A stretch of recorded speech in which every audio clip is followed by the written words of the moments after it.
Well, hello, Glue Troopers. Max of Max's Models here, and today we strike back against the ants.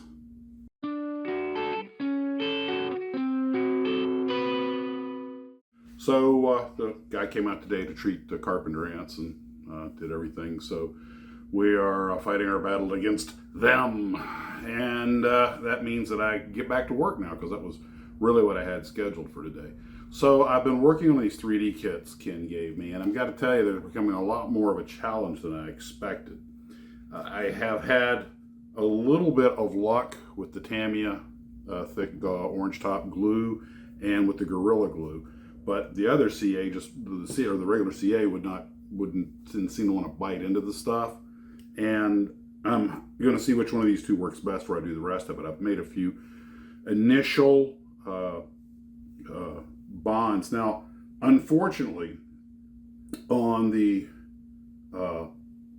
Bugatti, the forward section shifted as the epoxy was, the Gorilla Glue was curing, and it was out of place. And it was a devil getting that section removed because I'd used a generous amount. Fortunately, this particular type does cut fairly easily. I think this says original Gorilla Glue, but fortunately, once it's hardened, you can snip it and cut it. I had to sand the heck out of it to get things to mate back up. And this time I've got tape holding everything in place. So hopefully and I've got it stand on its tail, so there's shouldn't be any gravity pulling on it or anything. We've all had that when you set something up, you come back the next day and gravity shifted a little bit. You thought it was secured, it just wasn't. Got the wings of the Navajo started, and of course I've got the nose section glued on to the fuselage and was gluing the wheels together. This is being held together with the regular Tamiya glue, so we'll see how that fares. Of course I got it taped in so stuff won't slide around. And you have these little sections that you trim down and cut out that are, basically alignment tabs. There's a lot of fitting on every one of them. I don't know. It's a computer file. You would think it would be more precise than that. It's not. And that addresses the 800-pound gorilla in the room, and that is whether or not 3D printing is going to replace styrene models. I don't see that happening anytime soon. Supplementing, yes. Great for making some parts. And of course, for airplanes that aren't made. In fact, I was just talking about there's no styrene kits of that standard J1 trainer, the J series, and I could send a 3D diagram to someone like Ken or somebody who knows how to do 3D printing, and maybe they could gen up a file from that. But there's something that, to my knowledge, no one's doing at all. And probably not a huge demand, but there are a lot of people out there who like to make what isn't available or what's never been made. So it's something new. And as Don Draper said in Mad Men, new and new and improved, it scratches that itch. But the point I'm getting at is that this 3D stuff is still pretty rough. It's hard to sand. I've been sanding and sanding and sanding into this stuff. And I'm talking about with some relatively, this is 180 grit. And it does the job, but a lot more effort than you might think. And we also have this little bit of, normally we'd call it flash, I suppose, but some of the parts didn't have it and some did, and I have to trim those down. I was trimming the engines off. Ken was fortunately made me extra sets, so I've got 2 of each engine. Nice thing is when I'm done with this, I can probably use these other parts to kit bash something else. I've been getting in a kit bashing mood lately. But one of the things is that I thought these were going to be simple kits to build because there's not that many parts to them, but just getting the parts to fit and getting the glue to bite and getting everything to stay in place has been a little bit more of a trick than anticipated. And hopefully it's going to be a good, nice looking model when I'm done. The Bugatti is basically just all blue with a black cockpit. It's going to be up on a stick. I'm not going to put a landing gear in it. It didn't even come with one, but nobody wants that. It looks cool with the wheels up. And of course it's got the contra-rotating props, so I'll be putting those, in like an X pattern. And or I could remove them completely and just use it to clear swirly props. But that, I say it would be straightforward. I've got some stands over here. I'll find something to make a stand out of. but never say it's going to be easy. This is a quick little build, because that's a guarantee you're going to wind up with more headaches than you expected. Just because a kit doesn't have a lot of parts doesn't mean it's going to be easy to build. That Starlifter doesn't have a lot of parts, but it was an old Aurora kit. It was a little trickier to build than I expected. And I put the simplest paint scheme on it you can. Even that was kind of demanding in a few areas, depending on how detailed you want to be, of course, anyway. But I'm just stating the obvious. Well, once I get these done, I need to get it on the stack over here. And I had a great idea with the Chinook about making one like in the prototype, which is what that model's of, and the prototype colors, and the other one in the static display, because when they flew the prototype, they had that other static. But then happened to stumble onto them out on eBay last night, and I was shocked how much people are asking for those things. I knew they were 60 or 80 bucks, but now for some reason lately people have been asking 180. I'm like, But I'm also looking for those little upright LED spotlights, like go in a jewelry case. And I know people use those a lot at the shows and stuff, to put lights on their cars and everything, so you can see all the detail better. And I want to use them for the Star Trek shuttlecraft when I'm going to make the shell and the set, so I can make like a Hollywood set and have those lights around it. And I found some various ones on eBay, but I wasn't even sure what you called the things. Took them a while to find it. Steve and I found them. And of course, you guys know I'm kind of getting into lighting now. But I really need to make myself focus. And I gotta be honest, just lately, I haven't, with all the stuff I've had going on, it's just routine life stuff, ants attacking the house, construction work here, car repairs, that kind of stuff. Well, we haven't had any car repairs. But just it kind of breaks your mojo. You get out, you get ready to come out and work. Oh, you got to meet the bug man. You spend doing that, and you come back now. Oh, now it's time for this, and oh, so and so called, and you just kind of sit around and just, kind of lost my mojo to go work on the models. So taking a day or two away from probably get me going again. So I came out here and did a little bit of work,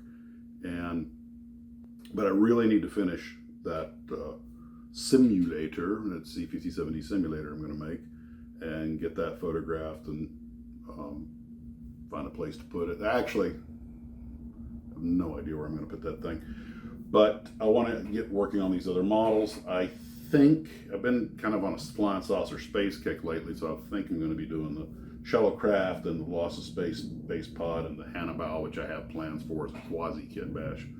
I'm planning to put in Lufthansa markings as a pre-war, post-war civilian airliner. I just thought I'd make a cool little diorama. And got plenty of stuff here, a couple of shuttles, and I also want to do that Focke-Wulf 190 that Eric over at Celebrating Vintage Model Kits sent me, because I need that for my 148 scale monogram collection. Because I need these things. I don't want to play. I want to do some dioramas, because now that I've got the flocker and I've played with it, I want to use that. All these things I want to do. Is it just me, or I know sometimes you get in the mood and you'll work 12 hours on your models. I just have a great time, go to bed happy. And sometimes you come out and you work for an hour, 45 minutes, and the mojo just kind of leaves you, and you're like, I should stop now and just back away, come back, because you got to be in the mood. And every once in a while, you're like, I'm just going to go outside and get some sunlight today. I don't think I should be in the shed. I'm not a machine. But anywho, I am planning a live stream on Saturday night, and I'm not sure what we're going to talk about yet. I've got a feeling it's probably going to be about this 3D stuff. And it's interesting. Like these things right here, this is where the wheel well goes. Whether you want it wheels up, wheel down, you got to break this part out. And fortunately, stuff usually pops off fairly easily and comes out. Might say that as a gear door.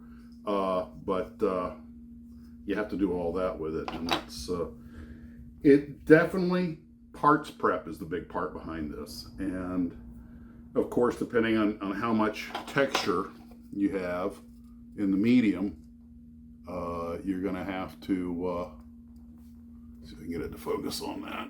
You guys know you get the little lines where it's put together. They're pretty fine, but some, it's not going to win any awards though, unless you're doing a Ford Tri-Motor, which had the corrugated tin aluminum That's a lot of sanding if you really want to smooth it out or fill it in with something and sand that. But either way, it's a lot more work than it looks like. Don't let the small number of parts fool you. All right. Well, that's what I was doing today. That's how the day went. That's what I'm up to. Hope you guys are doing well. We'll see you live stream. Take care of yourselves, and as always, model on.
Somehow that thing got to run. Okay.